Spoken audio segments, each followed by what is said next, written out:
भाई फिलहाल मैं करनाल से आने लग रहा था और करनाल लोकसभा में आपने सबने बेरा पूर्व मुख्यमंत्री मनोहर लाल खट्टर बीजेपी के प्रत्याशी हैं और स्वयं में मेरी नजर पड़ी एक बोर्ड लग रहा है। इस बोर्ड पे बहुत चौंकाने वाली बातें लिख रही है। आप सुन के और देख के हैरान हो जाओगे। मैं आपने ये बोर्ड की सारी बातें पढ़ के सुनाऊंगा, तो एक बार आप स्क्रीन पर दिखा दे भाई। जो किसान के साथ रहेगा वो गाँव में बढ़ेगा।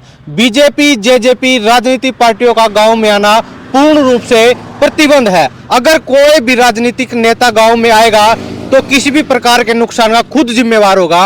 लगातार आपने देखे होंगे बीजेपी और जेजेपी के खिलाफ गांव में प्रदर्शन जारी है। काले झंडे दिखाए जा रहे हैं। इन गांव में घुसन नहीं देंगे। आपने काफी सारी वीडियो हिसार साइड की देखी होंगी, लेकिन एक जयसिंहपुर गांव और है जिसमें पूर्ण रूप से ये बोर्ड लगा दिया गया है। कोई भी बीजेपी और जेजेपी राजनीतिक पार्टियां कोई भी गाँव में आओगा तो अगर उसका कोई भी नुकसान हुआ तो खुद जिम्मेवार होंगे। और लगाने वाला हमारे साथ मौजूद है। भाई साहब राम राम।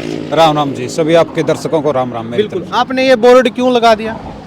देखिए, ये बोर्ड हमने इसलिए लगाया है, जो दिल्ली में आंदोलन हुआ था पिछले दिनों, बिल्कुल, वहाँ किसान शांतिपूर्वक बैठे रहे, 13 महीने बैठे रहे। लेकिन दोबारा ये पार्ट 2 किसान आंदोलन चला ना, हमें शंभू बॉर्डर पर और खनौरी बॉर्डर पर रोका गया। किसान आराम से दिल्ली जाते, वहाँ बैठ जाते, आंदोलन चाहे कितने दिन चलता। पिछले आंदोलन में भी थोड़ा सा भी खुटका नहीं होया। बिल्कुल शांतिपूर्वक सरकार ने उग्र तो करने की कोशिश की, लेकिन किसानों ने देरिया बना के रखा और 13 महीने आंदोलन चला, थोड़ा सा भी कोई नुकसान नहीं हुआ सरकार का। अब की बार भी किसानों को बैरिकेड लगा के रखा। दिल्ली देखो, पूंजीपतियों की, मोदी की और खट्टर की तो नहीं है, सभी की दिल्ली जाने से रोका गया। अब बारी किसान मजदूर की है। अब टाइम हमारा है, इलेक्शन का टाइम है। अब हम अपने गांव में नहीं घुसने देंगे इन राजनीतिक लोग, बीजेपी जेजेपी वालों को। आज खट्टर जी भी असंध के गाँव के दौरे में आने वाले हैं और अगर इस गाँव में आ गया तो क्या घुसने नहीं दोगे? नहीं, इस गांव में तो मेरा खुला चैलेंज है। अच्छा, घुसने नहीं दोगे? ये पूरा गांव, पूरा 13 महीने हमारा दिल्ली में झोपड़ी थी हमारी। एक हफ्ते के बाद हमारे किसान जाते थे। इस पिछले आंदोलन में जयसिंहपुर का पूरा करनाल में 1 नंबर था जी योगदान। अच्छा, आप अकेले हो क्या? पूरा गांव में कोई बीजेपी का कोई वो नहीं है क्या सपोर्टर? आपने कैसे निर्णय ले लिया? पूरे गांव का निर्णय ये? नहीं, जिस दिन उस दिन हमने बोर्ड लगाया था 100 आदमी थे कम से कम। अच्छा। और बाकी भी आदमी है, मतलब देखो, विरोध करने के लिए कोई भी लड़ाई है उसमें विरोध आप अपना कर सको हो, 1 कर सको, 2 कर सको, 100 कर सका है, लेकिन आपने पूरे गांव की जिम्मेवारी कैसे ले ली भाई? पूरा गांव उसको अंदर घुसने देगा? काफी सारे ऐसे भी लोग होंगे जो बीजेपी सपोर्टर होंगे गांव में, या है ही नहीं? बस सारे गांव में 4000 वोट है, 10 बीजेपी के होंगे, बाकी सारे खिलाफ हैं। क्या ये निर्णय ठीक है आपका? निर्णय ये तो बहुत बढ़िया है, बहुत बढ़िया, बहुत बढ़िया। सबक भी तो मिलेगा ना राजनीतिक लोगों को। देखिए, वीरेंद्र था बीजेपी में था, किसानों ने कांग्रेस में उसको टिकट नहीं लेने दी। ये तो इन्होंने खेल बना रखा। पब्लिक को फद्दू समझ रहे हैं। पब्लिक कोई पागल थोड़ा, पब्लिक अब समझ चुकी है। कभी उधर चला गया अपनी मलाई चाटनी।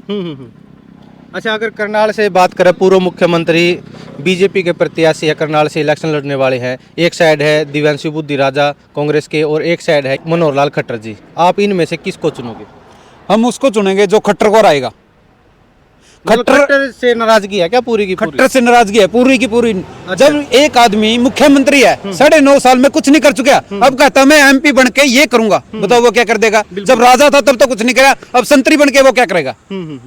पब्लिक बकाई नहीं लगने अब की बार। मतलब जो भी खट्टर को रहेगा आप उसको वोट देंगे, चाहे वो कांग्रेस का हो, चाहे वो जेजेपी का हो, चाहे किसी भी पार्टी। देखिए, हम किसी पार्टी के सपोर्टर नहीं है। बिल्कुल, हम तो जो बीजेपी और जेजेपी को रहेगा उसके सपोर्टर हैं। अच्छा, यहाँ पे ये लिखा है बीजेपी जेजेपी, आगे से ये खाना काट दिया। यहाँ क्या लिखा था? इसमें गलती से अन्य लिखा गया था। अच्छा। लेकिन अन्य सिख की तो कोई बातें नहीं है। बीजेपी और जेजेपी का विरोध है।